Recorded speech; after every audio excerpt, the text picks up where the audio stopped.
ibigo byita ku barwayi ba Ebola mu burasirazuba bwa Kongo byasubukuye imirimo mu gihe ONU yarushijeho gukaza umutekano. Ni nyuma y'ibyumweru bibiri by'urugomo rwatumye umubare wakekwaho Ebola wiyongera. Departema ya Leta y'Amerika yakuye ambasaderi w'Amerika muri Zambia nyuma yo kunengwa cyane muri icyo gihugu cyo mu majyepfo ya Afurika bitewe no kuba yarafunze abantu bakundana bahuje igitsina bakoze imibonano mpuzabitsina.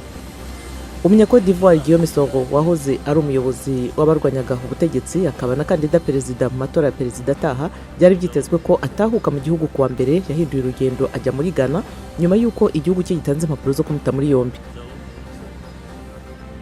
Sudani yujuje umwaka kuva hatangiye imyigaragambyo mu mahoro yatumye ubuyobozi bw'igitugu busezererwa. Cyakora kugeza ubu imiryango y'abiswe ibitambo bya revolisiyo iracyategereje ubutabera. Naho umuvugizi wa perezidanse muri Gabon yashimangiye ko ubufatanye ari ngombwa n'ibihugu by'inshuti mu kurwanya ibitero by'amato mu karere. Ni nyuma y'uko bateye amato 4 mu ijoro ryo kuwa gatandatu.